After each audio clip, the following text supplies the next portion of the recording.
Sebelumnya saya ucapkan terima kasih kepada ibu-ibu dan bapak yang telah hadir pada kesempatan hari ini untuk membahas tentang diseminasi modul 1.4.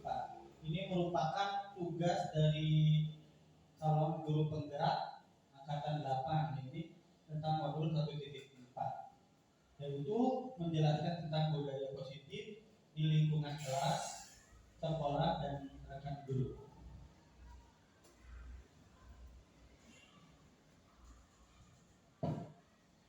Nah, konsep inti budaya positif yaitu ada perubahan paradigma belajar, nilai kebajikan, posisi kontrol, kebutuhan dasar manusia, keyakinan kelas, disiplin positif, motivasi, perilaku manusia, dan segitiga restitusi.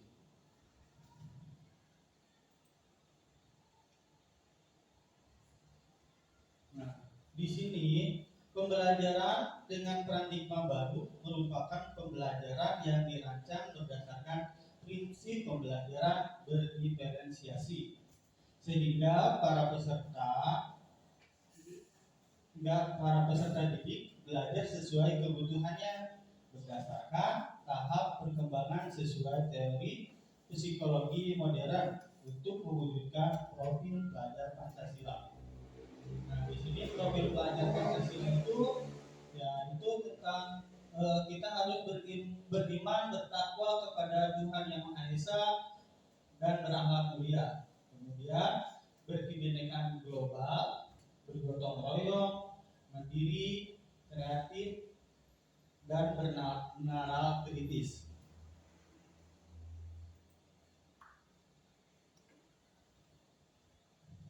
Mikrokonsepsi tentang teori kontrol. Nah, ilusi guru mengontrol murid. Berikutnya, ilusi bahwa semua penguatan dan efektif bermanfaat. Berikutnya, ilusi bahwa kritik dan membuat rasa bersalah itu mampu menguatkan karakter pada peserta didik. Berikutnya, ilusi bahwa orang dewasa berhak memaksa.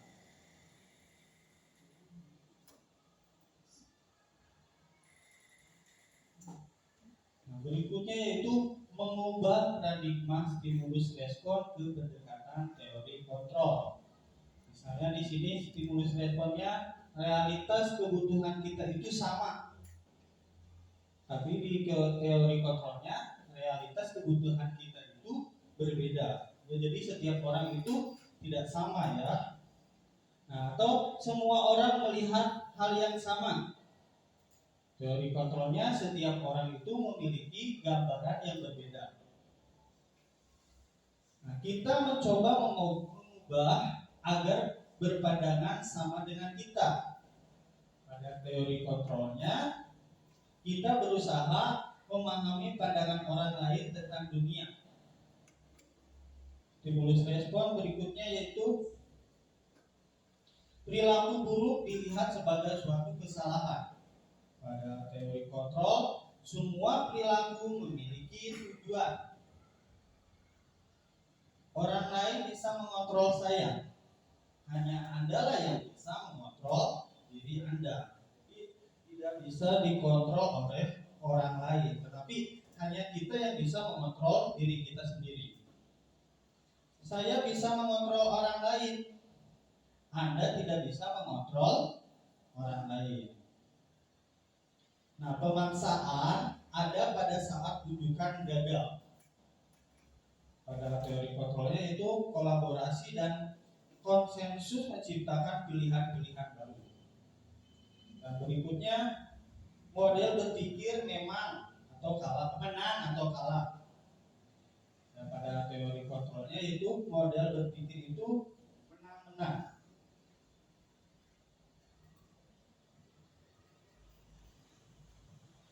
Disiplin positif.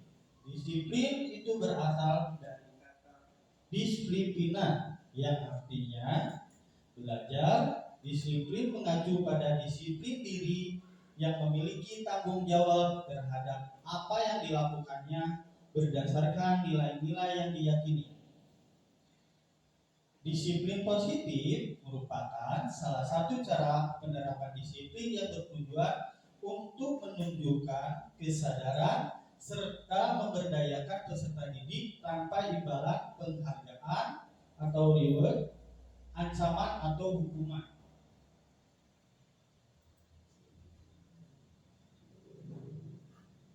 Nah, sebagai pendidik, tujuan kita adalah menciptakan peserta didik yang memiliki disiplin diri sendiri sehingga berperilaku mengacu kepada nilai-nilai kebajikan universal dan memiliki motivasi intrinsik dalam perubahan perilaku ke arah yang lebih baik.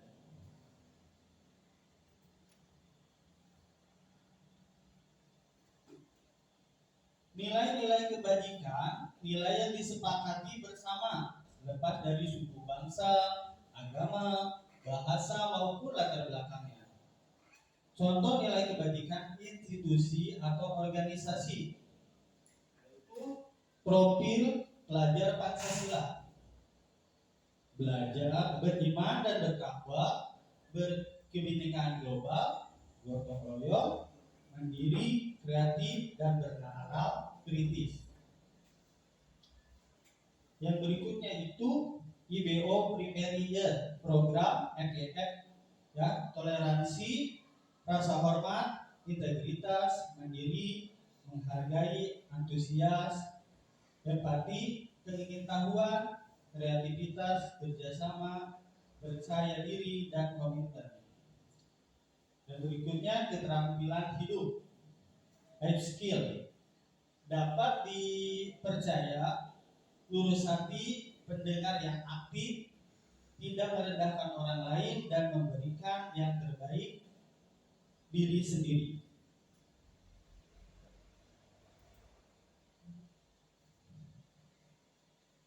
Nah, di sini ada kebutuhan dasar manusia. Kebutuhan dasar manusia adalah segala sesuatu yang kita lakukan untuk mendapatkan apa yang kita inginkan.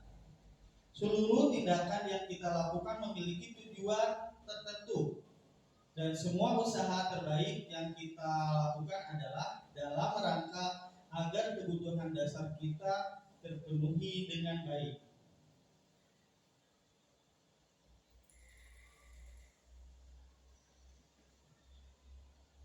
Nah, ini 5 kebutuhan dasar manusia. Yang pertama yaitu berhubungan dengan bertahan hidup. Bertahan hidup itu meliputi makanan, pakaian, tempat tinggal, keamanan, dan kesehatan. Itu nilai yang ada di dalam bertahan hidup. Yang berikutnya kasih sayang dan rasa diterima. Rasa diterima, dipedulikan, berbagai kerjasama menjadi bagian dalam kelompoknya. Yang ketiga yaitu penguasaan. Nah, dalam penguasaan itu ada harga diri, keinginan untuk dianggap pemimpin, berprestasi, diakui, dan didengar. Yang keempat yaitu kebiasaan, nilai kebiasaan. Kebiasaan di sini yaitu memiliki mandiri, pilihan, mencoba hal baru, mampu mengendalikan arah dirinya. Dan yang terakhir yaitu kesenangan, bermain, humor, antusiasme, dan tertawa.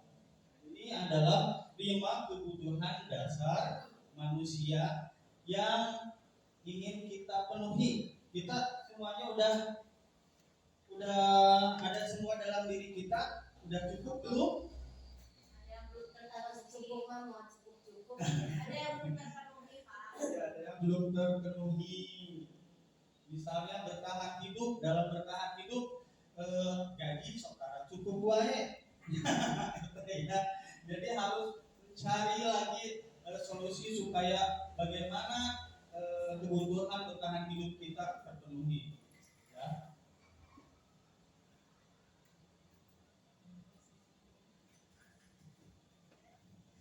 Yang berikutnya itu motivasi perilaku manusia.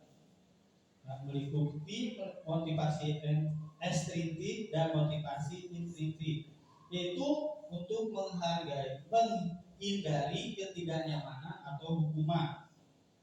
Yang berikutnya yaitu mendapatkan imbalan atau penghargaan dari orang lain. Dan motivasi intrinsiknya yaitu untuk menjadi orang yang mereka inginkan dan menghargai diri sendiri dengan nilai-nilai yang mereka percaya.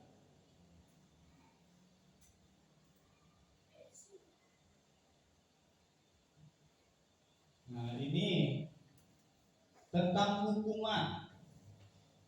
Kadang-kali kita sering menghukum ya kepada anak-anak didik kita.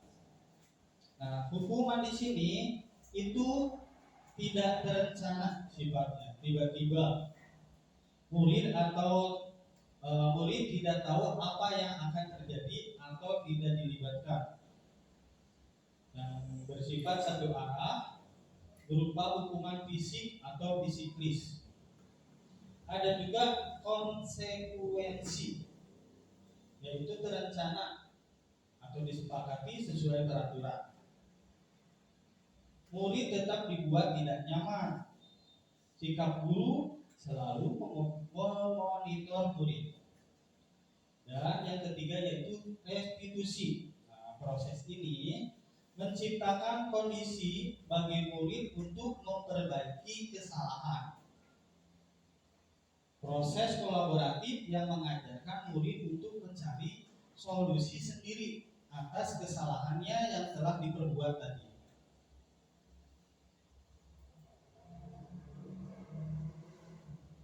Nah, ini adalah 5 posisi kontrol. 5 posisi kontrol: penghukum, pembuat merasa bersalah, pemantau, teman, dan manajer. Nah, kira-kira ibu-ibu atau bapak-bapak ada di posisi mana? Hah? Ada di posisi mana?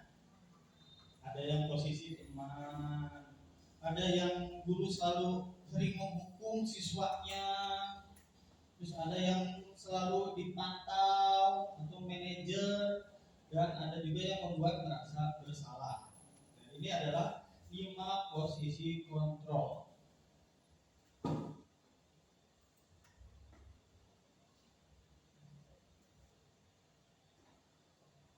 Contoh penerapan 5 posisi kontrol guru, misalnya di sini ada kasus. Nah, ini kan sering terjadi ya setiap hari bahkan. Ada kasus siswa tidak mengerjakan PR atau tugas di rumah. Nah, sebagai penghukum di sini kita suka memberikan kalimat seperti ini kalau kepada siswa, kalau sebagai penghukum. Misalnya, pungutin sampah di depan kelas sampai bersih. Kalau sudah bersih, boleh masuk. Nah, itu berarti kita ada di posisi penghukum. Atau bisa lagi kita memberikan tugas lainnya, ultimatum kepada siswa tersebut. Dan yang berikutnya itu membuat rasa bersalah. Misalnya, berapa kali ibu atau bapak harus memberitahu kamu selalu saja mengecewakan ibu atau bapak. Nah, ini adalah posisi kontrol membuat rasa bersalah.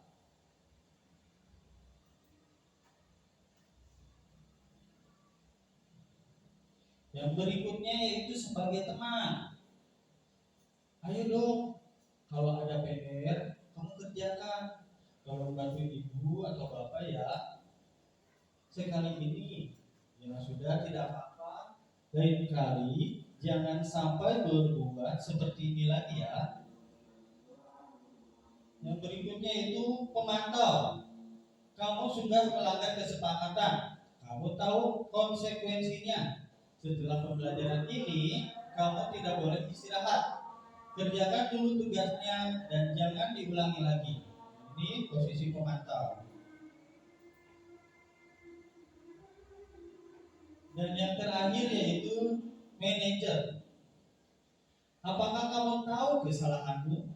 Kira-kira bagaimana kamu memperbaiki kesalahannya?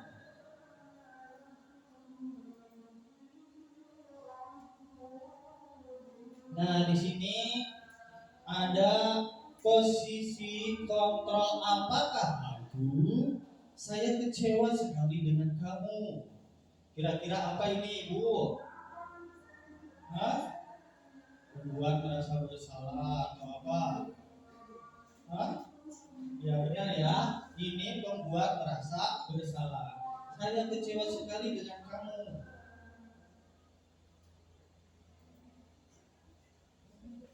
Nah, dan yang berikutnya, kamu tidak pernah benar melakukannya. Kamu tidak pernah benar melakukannya. Ini posisi kontrol apa?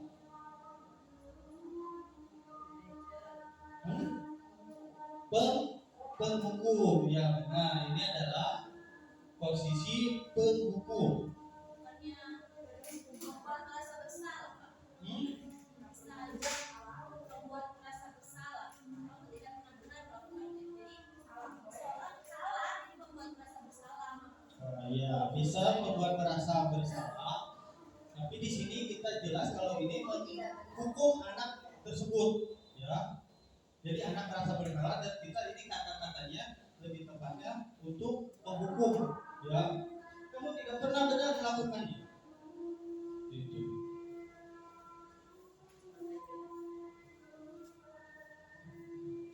Yang berikutnya, apa rencanamu untuk menyelesaikan masalah ini?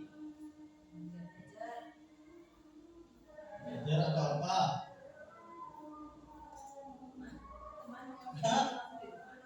Sebagai teman.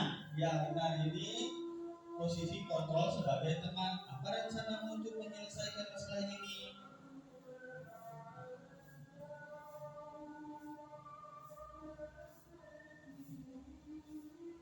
Berikutnya, ayolah lakukan demi Bapak Ibu ya. Ini manajer.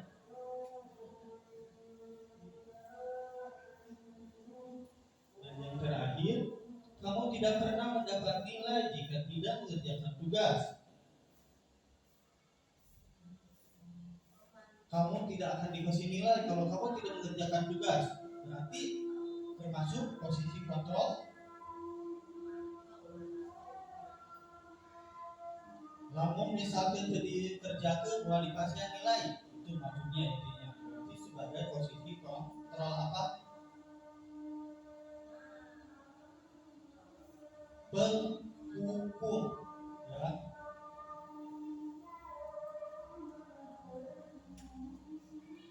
Nah ini kita menjelaskan sedikit lagi tentang 5 posisi kontrol. Nah tadi sebagai ada motivasi, identitas gagal, identitas berhasil, sukses, identitas berhasil, sukses, kontrol diri.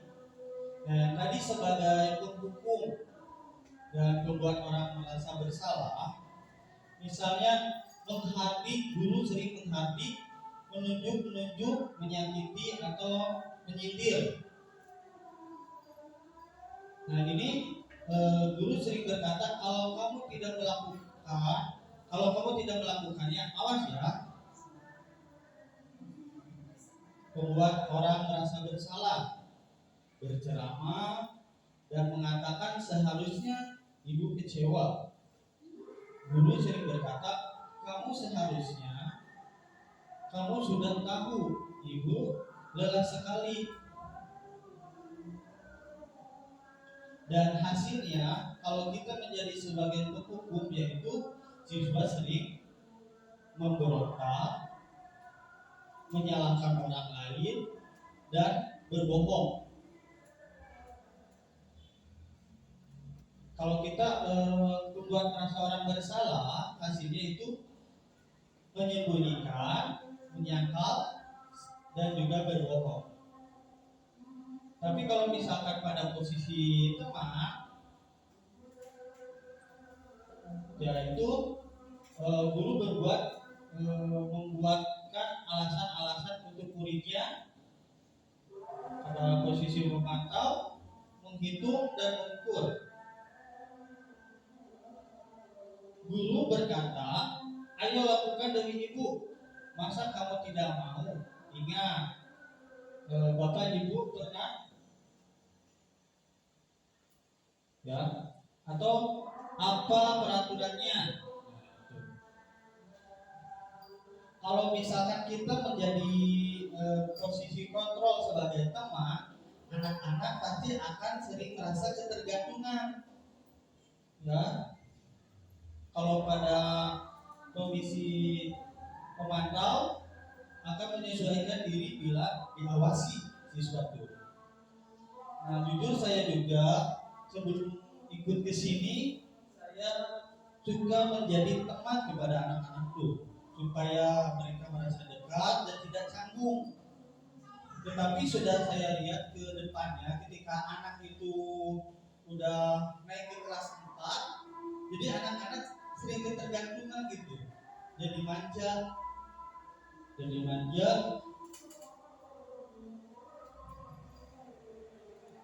Dan identitas berhasilnya itu yaitu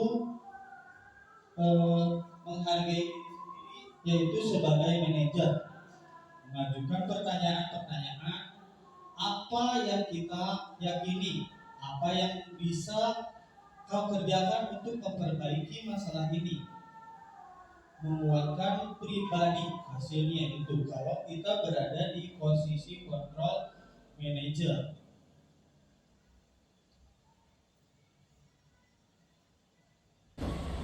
Maaf ibu sebelumnya tadi azan dulu sebentar.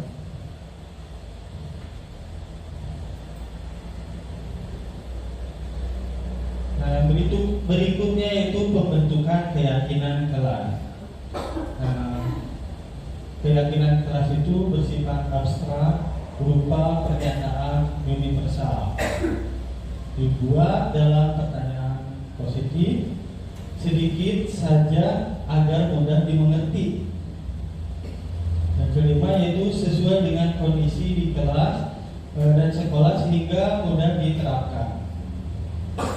Dan yang terakhir, semua warga sekolah atau warga kelas dilibatkan saat membuat keyakinan kelas.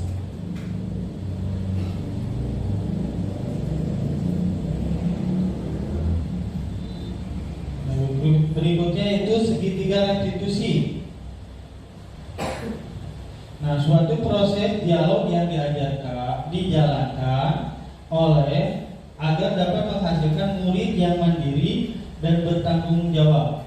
Nah, segitiga restitusi ini yaitu tahapan segitiga restitusi yaitu ada validasi tindakan yang salah, menanyakan keyakinan kelas, dan menstabilkan identitas.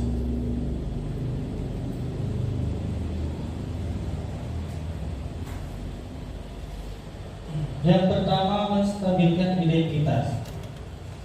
Berdasarkan prinsip membuat kesalahan adalah bagian dari proses pembelajaran. Berbuat salah itu wajar. Tidak ada manusia yang sempurna. Ibu bapak juga pernah melakukannya seperti itu. Ibu bapak tidak mau mencari siapa yang salah, tapi ibu atau bapak ingin mencari solusi dari permasalahan ini. Kamu berhak merasa begitu.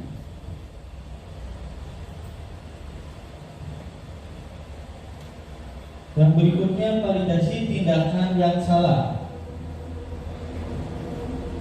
Nah, berdasarkan prinsip setiap pelaku berupaya memenuhi suatu kebutuhan tertentu. Misalnya di sini kamu punya alasan mengapa kamu melakukan hal seperti itu. Padahal kamu bisa melakukan yang lebih buruk dari ini ya. Kamu patut bangga karena telah melindungi sesuatu yang penting buatmu. Atau kamu melakukannya karena mempertahankan sesuatu yang penting bagi kamu.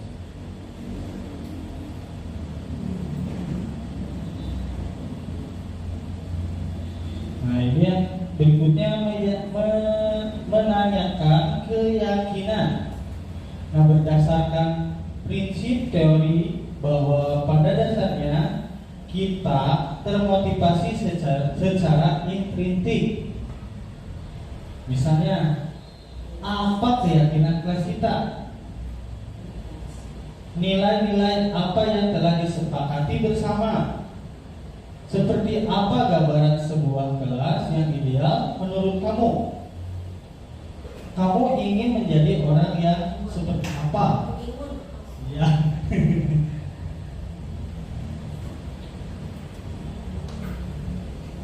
Nah, ini ada terakhir sebagai penutup. Nah, dalam penerapan program disiplin positif, hendaknya guru itu memiliki standar kepribadian, profesional dan sosial yang baik, di mana merefleksi dirinya dalam posisi kontrol saat ini. Bagaimana perjalanan dirinya sebagai among atau manajer yang menuntut murid-muridnya menjadi insan yang mandiri, merdeka, bertanggung jawab, standar nasional pendidikan. Nah, udah mungkin sampai di sini pemaparan hari ini. Kalau ada yang mau masih ditanyakan, boleh ditanyakan sekarang atau misalkan di luar diskusi ini dengan sangat terbuka buat ibu-ibu dan bapak-bapak. Saya ucapkan terima kasih. Assalamualaikum warahmatullahi wabarakatuh. Waalaikumsalam warahmatullahi wabarakatuh. Udah. Izin tambahan ya, 2 kredit, 3 kredit. Sudah selesai. Ya, enggak.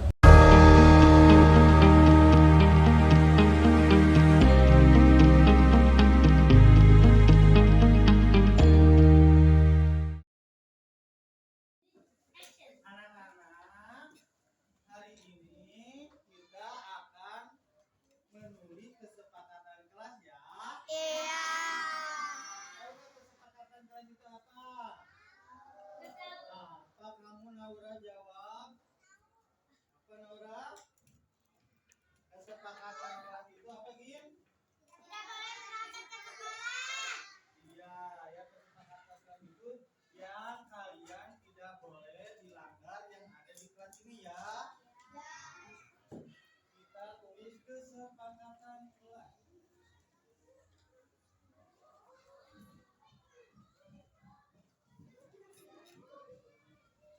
Kelas 3 apa ini teh namanya? Manis ya. Manis itu M. Mandiri. A. Alami. N. Nasionalis. I. Inovasi. E. Santun ya, sopan dan santun. Ya. Yang pertama kesepakatan kelas kita yang pertama apa? Iya, tidak boleh terlambat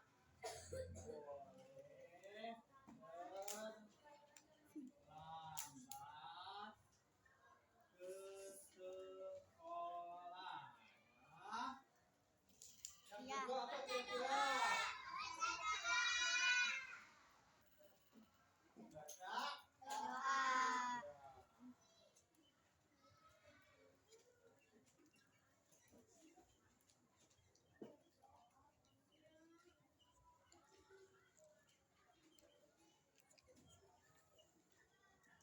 berdoa sebelum dan sesudah belajar. Nanti kalau kita berdoa, kita itu harus fokus ya, tidak boleh asal-asalan kuliah nggak boleh seperti itu ya. Kita berdoa kepada Allah supaya diberikan kelancaran, kesehatan ya pada hari ini itu ya. Yang ketiga apa? Kalian. Iya, kebiasaan membaca perkalian setiap hari ya sesudah berdoa supaya nanti kita selalu ingat ya perkalian itu ya. Selalu ingat membiasakan.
boleh ya, apalagi meledek orang tua ya, biasanya kali juga meledek nama orang tua ya, itu tidak boleh ya, tidak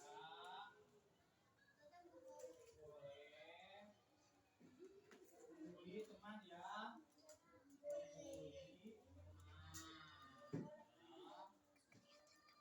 Kesembilan masih ada Pak? Tidak boleh Mencontek. mencontek ya, tidak boleh mencontek ya.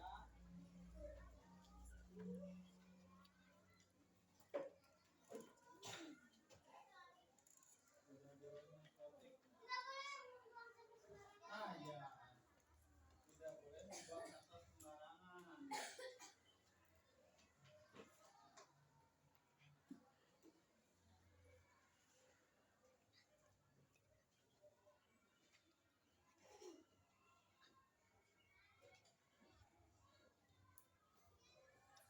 Tadi tidak boleh membuang sampah sembarangan. Tadi waktu upacara dibahas ya sama kepala sekolah ya. Tidak boleh membuang sampah di dalam terutama di sorok meja. Sekarang lagi musim yang namanya demam berdarah ya, makanya dari itu kita jaga kesehatan kita, jangan membuang sampah sembarangan ya.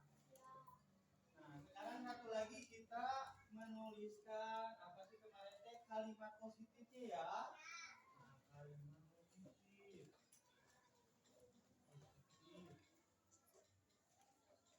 Berarti tidak boleh terlambat ke sekolah, itu berarti maksudnya apa? Pintar ya, disiplin. Agamis. Agamis atau religius ya, kalau ini ya maksudnya agamis atau religius. Yang ketiga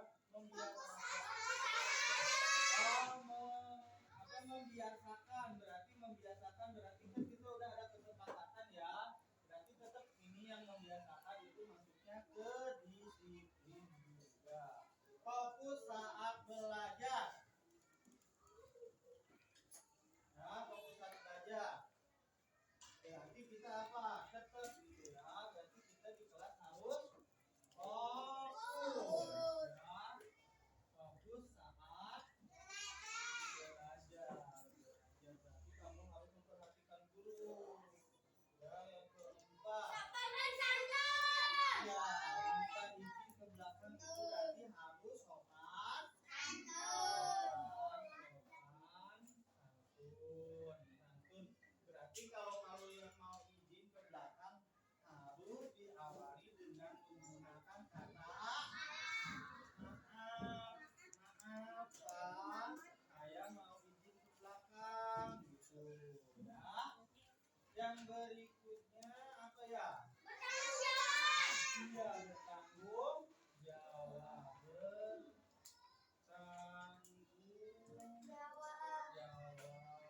Bertanggung jawab atas pekerjaan.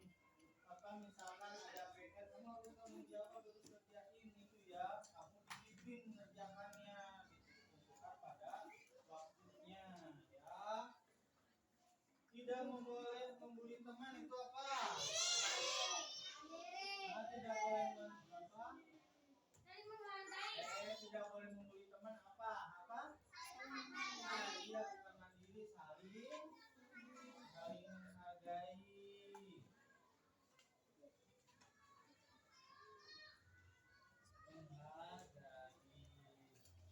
Terus tidak boleh mencontek. Mandiri ya, boleh mandiri atau percaya diri ya. Mandiri dan percaya diri. Jadi kamu kalau misalkan mengerjakan tugas harus mengerjakan sendiri, tidak boleh bertanya kepada teman, kecuali kalau misalkan nanyanya cuma nanya bertanya aja, bukan menanyakan isinya ya.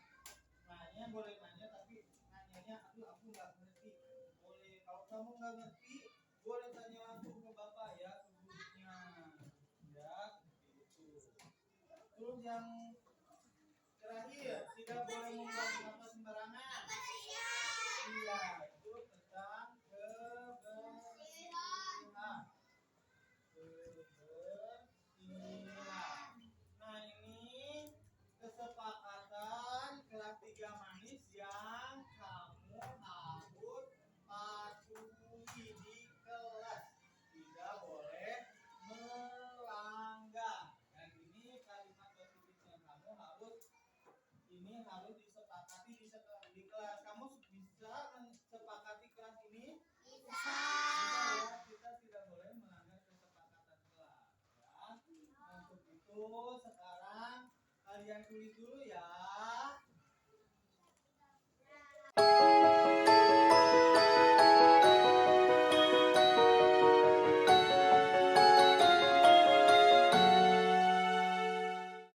Assalamualaikum warahmatullahi wabarakatuh. Saya Elia Hanifah Dinata, SSMPD, selaku Kepala Sekolah Satuan Pendidikan Formal SD Negeri Kalijati 1. Dalam hal ini mendukung 100% kegiatan yang sedang diikuti oleh khususnya Pak Jajat mengikuti pendidikan guru penggerak yang insya Allah nanti kedepannya akan menjadi satu pioner, satu kekuatan besar untuk Kalijati 1 dalam upaya meningkatkan kecerdasan peserta didik yang ada di SD Negeri Kalijati 1. Berkaitan dengan budaya positif yang harus diberlakukan di sekolah, saya sangat mendukung sekali karena memang budaya positif itu seharusnya diterapkan di sekolah supaya seluruh peserta didik itu memiliki kebiasaan baik, bagaimana berperilaku baik terhadap usia yang di atas, yang sebaya ataupun yang di bawahnya. Dan kebiasaan baik tersebut diterapkan dalam kehidupan sehari-hari baik di lingkungan sekolah maupun di lingkungan rumahnya. Dan tentunya itu akan berdampak juga di lingkungan keluarga. Khususnya di lingkungan sekolah, budaya positif ini memang sedang digembar-gemborkan. Dalam arti itu kaitannya, kalau dikaitkan dengan visi sekolah itu membentuk karakter peserta didik yang berakhlak mulia. Nah, itu sangat mendukung sekali pemberlakuan budaya positif di sekolah. Hal kecil saja yang biasa dilaksanakan di SD Negeri Kalijati 1 adalah setiap bertemu dengan guru mengucapkan salam, kemudian bersalaman. Bagaimana berarti berperilaku yang baik, yang positif kepada orang yang lebih tua, dalam hal ini adalah orang tua di sekolah, yaitu guru.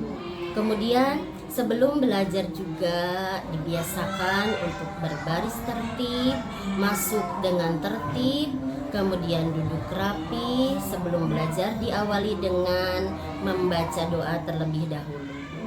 Karena dengan berdoa tentunya kita memohon kepada yang di atas, Allah Subhanahu wa taala, untuk diberikan kelancaran akan pembelajaran yang dilaksanakan baik di kelas, di luar kelas, selama berada di lingkungan sekolah.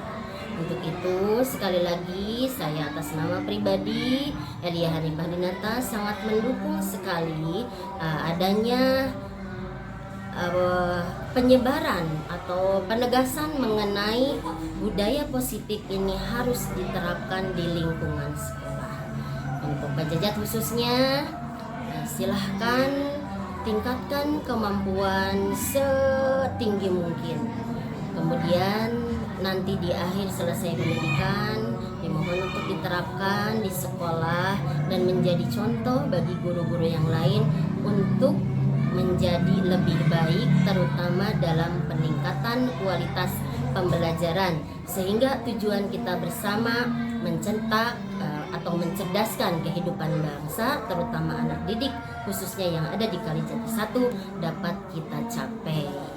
Itu saja yang dapat saya sampaikan. Mudah-mudahan apa yang dapat saya sampaikan ini dapat bermanfaat khususnya bagi Pak Jaja. Demikian, terima kasih. Assalamualaikum warahmatullahi wabarakatuh.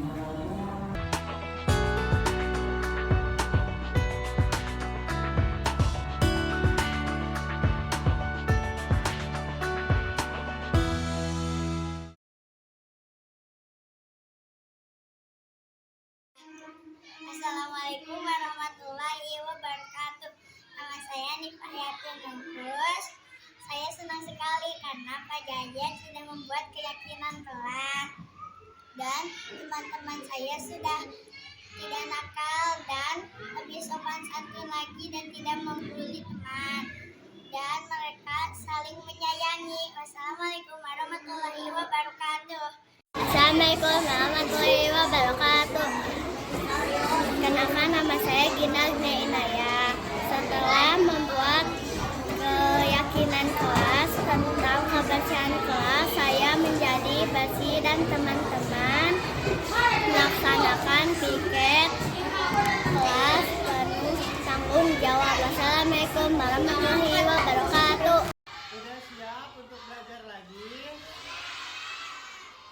Nah, sekarang kita buka halaman 151. Ya, sok dibuka dulu. Ya. Apa, Laras, ada apa? Info relax sebentar. Oh iya, boleh. Silakan ya. Ya, halaman 151.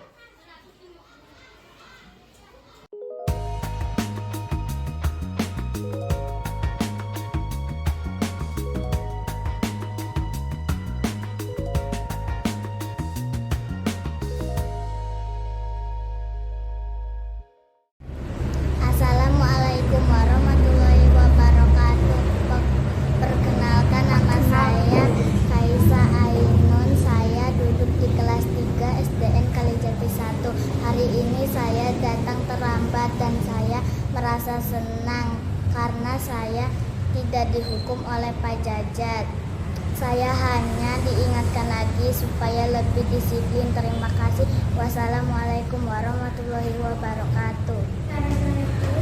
Assalamualaikum warahmatullahi wabarakatuh. Perkenalkan, nama saya Noheri Ladi Hasan. Saya duduk di kelas 3 SDN Kalijati 1. Hari ini saya tidak mengerjakan PR. Saya telah melanggar kesepakatan kelas, yaitu tidak bertanggung jawab sama tugas. Namun saya sangat senang karena Pak Jajat tidak menghukum saya, hanya diingatkan saja supaya bisa bertanggung jawab. Terima kasih. Wassalamualaikum warahmatullahi wabarakatuh.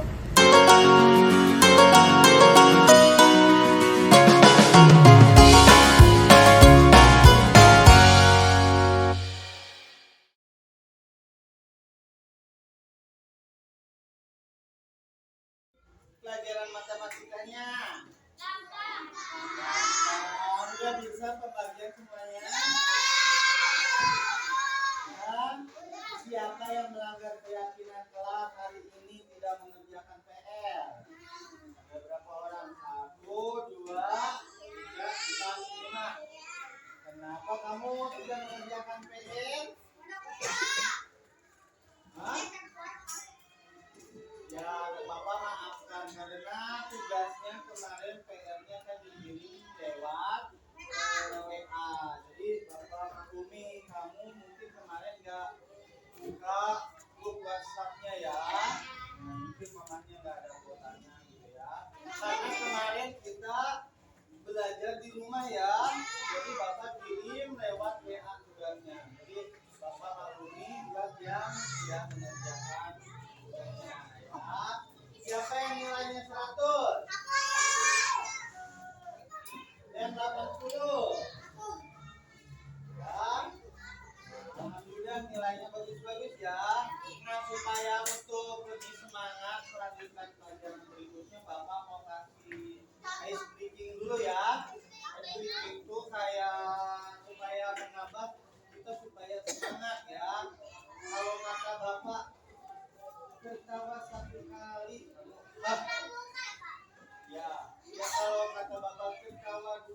kali ha. Tertawa 3 kali ha. Kalau tertawa tanpa suara bau. Ya. Nah, belum ya. 1, 2, 3. Tertawa 3 kali. Tertawa 2 kali. Tertawa 1 kali. Tertawa tanpa suara. Ya, salah ya. Tertawa tanpa suara nggak ada suaranya.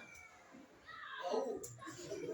Ya, ulangi lagi, jangan ada yang salah. Fokus dan konsentrasi. Ya, sama seperti kamu belajar itu harus fokus dan konsentrasi. Siap? Ulangi lagi. Tertawa 3 kali. Tertawa 2 kali. Tertawa 1 kali. Tertawa tanpa suara. Dan kamu fokus. Nggak begitu. Kita harus fokus. Dan ulangi lagi ya, bareng-bareng, jangan main-main ya. Fokus semuanya. Yang belum fokus nanti ke bapak di apa ya? Disuruh nyanyi. Ya, ulangi lagi ya. 1, 2, 3. Tertawa 3 kali. Tertawa 2 kali.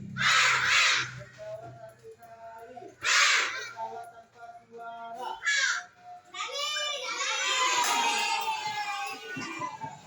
Masih ada yang belum konsen. Oke, gak apa-apa kan nih. Ipar sama Bayu. Iya, itu Ipar. Ya, kamu harus belajar untuk konsentrasi lagi. Nah, coba kamu setelah melakukan activity ini bagaimana perasaannya? Nah, ya, jadi kita bisa tertawa ya. Yang tadi paginya sedih, cemberut wae dan sedih bekelan, cara boros. Ya, sekarang berarti kamu harus lebih senang lagi ya. Atau yang tadi nggak ngerjain PR, perhatikan. Ya, yang tadi nggak ngerjain PR, berarti sekarang harus senang karena si bapak nggak dimarahin kan? Bapak nanti bisa ngambungin karena mungkin orang tuanya nggak buka.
wabarakatuh.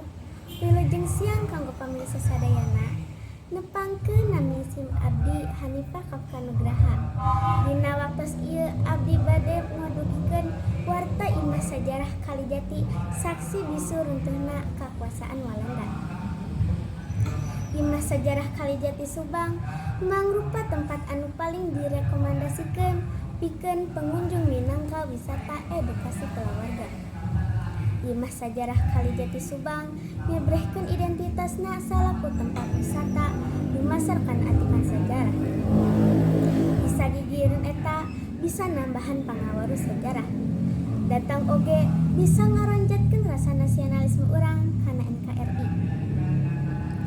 Ngeunaan sejarah Kabupaten Subang miboga kalungguhan anu penting dina sejarah panjang Republik Indonesia. Dina lobana tempat sejarah di Kabupaten Subang, aya hiji tempat sejarah anu panglobana didatangan ku masyarakat Subang jeung di luar Subang. Tempat sejarahna nyaeta Imah Sajarah Kalijati Subang atawa aya nu nyebut Museum Kalijati di Pangkalan Udara Surya Dharma. Sabab lokasina di Pangkalan Angkatan Udara atau Lanut Surya Dharma. Keayaan Museum Imah Sajarah Kalijati Subang kajaga pisan. Pangurus ngusahakeun anu sae supados semah tiasa ngarosan keaslian sajarah monumenter zaman baheula.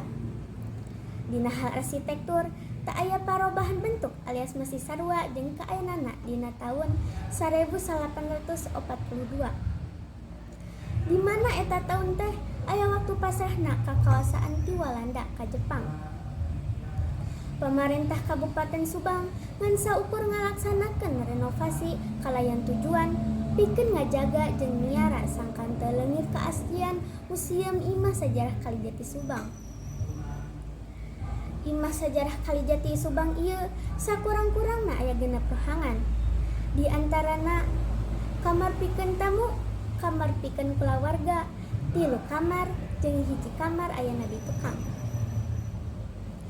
Objek sajarah anu aya di Museum Imah Sajarah Kalijati Subang di antarana nu kahiji batu prasasti perjanjian, nu kadua meja rundingan, nu katilu bendera nasional jeung lukisan, nu kaopat foto penting sajarah, nu kalima makam Sersan Pinosita, nu kagenep ranjang jeung tempat ngawasuh pandangan. Alamat Museum Imah Sajarah Kalijati Subang aya di Komplek Garuda nomor 6 Pangkalan Udara Surya Dharma Kalijati, Kabupaten Subang, Jawa Barat. Jam buka Imah Sajarah Kalijati Subang. Pengurus Museum Imah Sajarah Kalijati Subang atus nantukeun waktos nganjang nyaeta saban Senin dugi Jumaah buka tabuh 8 dugi jam 4 sonten. Unggal Sabtu Minggu sareng poe libur umum tutup. Pikeun bisa asup ka Museum Imah Sajarah Kalijati Subang, nu datang teu kudu hariwang kana harga tiket asup. Sabab pangurusna teu nagih tiket atawa gratis. Jadi ngantosanan deui, hayu urang manfaatkeun waktos liburan sareng kulawarga. Ku cara nganjang ka Museum Imah Sajarah Kalijati Subang, kanggo ngumbara bari nambahan pangawaru. Rupina sakitu wae warta anu parantos tiasa didugikeun ku sim abdi kapayunan pamirsa sadayana. Mugi ieu warta janten mangpaat kanggo pamirsa sadayana. Wilujeng tepang deui dina waktos anu kapayun. Hatur nuhun. Wassalamualaikum warahmatullahi wabarakatuh.